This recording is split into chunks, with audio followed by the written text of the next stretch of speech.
Welcome to The Explainer.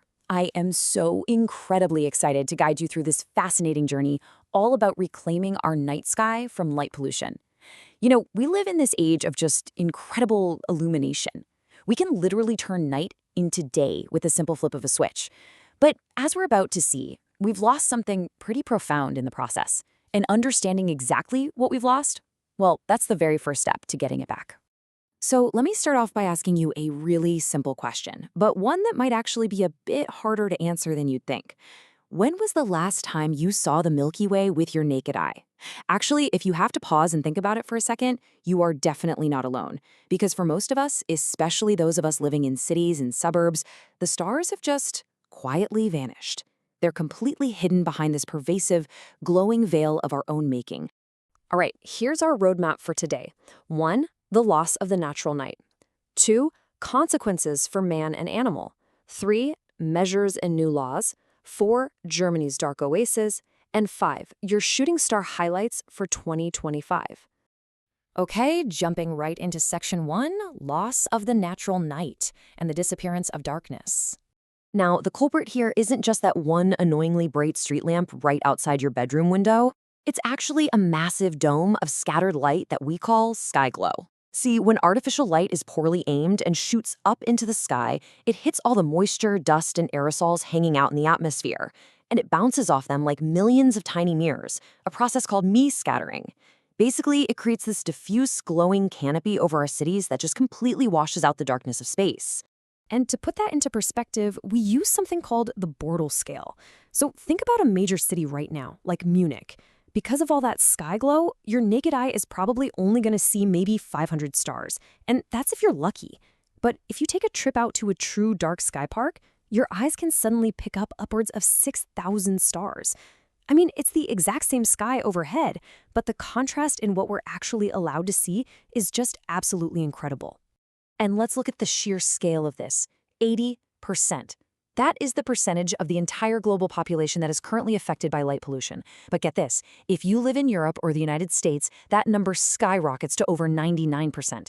So for almost everyone listening to this right now, true, unadulterated, pitch black darkness, it's just something that no longer exists in our daily lives. Which brings us to section 2, consequences for man and animal, the hidden biological costs. So get ready for this number because it's pretty staggering. 1 billion. Every single summer night, an estimated 1 billion insects die just at Germany's 6.8 million streetlights alone. Our glowing infrastructure is basically acting like a giant vacuum cleaner for nocturnal bugs, and they exhaust themselves just circling the lights, or they become super easy prey, which in turn starves all the birds and bats that actually rely on them for food. It is a massive ecological disruption happening literally every single night. And this huge loss of insects triggers a severe chain reaction across entire ecosystems. It's like a domino effect. Migrating birds, which usually use starlight to navigate, get drawn into these bright urban centers and fatally collide with buildings. It's a tragedy known as the tower kill phenomenon. There was even a fascinating 2025 study on midges showing that artificial nighttime light literally causes gene mutations and drastically drops the reproduction rates. Male glowworms get blinded by all the ambient light and can't find females.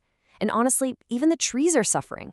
The artificial daylight basically tricks them into forced nocturnal photosynthesis, which causes immense biological stress and completely messes up their growth cycles. But hey, it's not just the wildlife, right? We humans are completely biologically wired to need darkness too. Light pollution severely disrupts our circadian rhythm, that internal clock that controls our hormones. The data very clearly shows a higher use of sleep medication in brightly lit areas. But even more alarmingly, an eye-opening October 2025 study found that artificial light in your bedroom significantly increases serious cardiovascular risks. We're talking higher chances of heart attacks, strokes, and atrial fibrillation. So darkness, it turns out, is a literal medical necessity. All right, section 3, measures and new laws. Turning down the lights, let's look at how we fix this. Fortunately, engineers are already rolling out some highly effective technical solutions to smartly restrict where and when our light actually falls. Step 1 is using what they call full cutoff fixtures. This just means the light is completely shielded and pointed straight down exactly where it's needed, which stops sky glow right at the source. Step 2 is super crucial, switching away from those harsh, bright white or blue LEDs to warm orange ones. Blue light scatters way more easily in the sky, so warmer light keeps everything darker. And step 3 is just the smart use of motion sensors, so we're only lighting up an area when a person or a car is actually there. And alongside all that great tech, we're actually seeing some bold legislative moves. The 2022 Federal Nature Conservation Act now specifically protects insects from excessive artificial light. Bavaria has taken some really aggressive steps too. They fully banned those crazy, highly disruptive sky beamers and forced a shutdown of public facade lighting after 11 p.m. On the community side, you've got grassroots movements like the Awesome Earth Night campaign encouraging folks to just flip the switch at 10 p.m. And we're even seeing major European cities finally adopt light master plans, where they carefully budget their nighttime lighting just like they would any other precious resource. Now for my favorite part, Section 4, Germany's Dark Oasis and Reclaiming the Night Sky. So what exactly is a dark sky park? Basically, these are officially certified, strictly protected sanctuaries managed by the International Dark Sky Association. They are beautiful nature reserves where light pollution is kept to an absolute bare minimum. They really are living museums of the natural night, giving you a literal front row seat to the cosmos. So definitely get your travel bucket list ready for this one. Germany currently has 6 incredible designated dark sky parks. You can hit up the Winkelmoos Alm down in the Alps. That's the highest one at 1,200 meters. Or you can head way up north to the North Sea to visit the pristine dark sky islands of Pellworm and Spiekeroog. There's the massive Eifel National Park and West Haveland, which was actually the very first reserve in the country. You can explore the UNESCO-certified Ron Biosphere or check out the absolute newest edition that was just designated in July 2025, the Bayerischer Wald. Seriously, if you've got a camper van or a tent, these are your premier weekend getaways. And finally, Section 5, Shooting Star Highlights for 2025.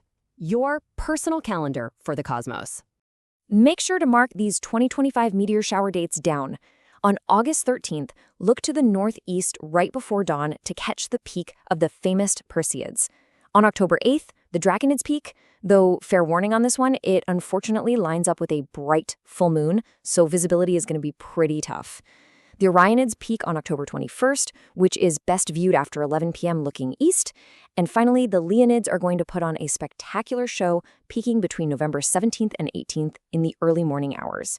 A quick pro tip for you: download a SkyMap app, find a really dark spot, and then let your eyes adjust for 20 solid minutes without looking at your phone screen, and just enjoy the show. So as we wrap up this explainer today, I want to leave you with this really powerful thought from our sources. Nighttime darkness is a natural and cultural heritage that must be preserved. For thousands of years, the stars guided our navigation, they inspired our myths, and they totally grounded our place in the universe. So the next time you step outside at night, look up and ask yourself, if we permanently erase the stars from our sky, do we also lose our ultimate source of perspective? Thank you so much for joining me on The Explainer today, and keep looking up.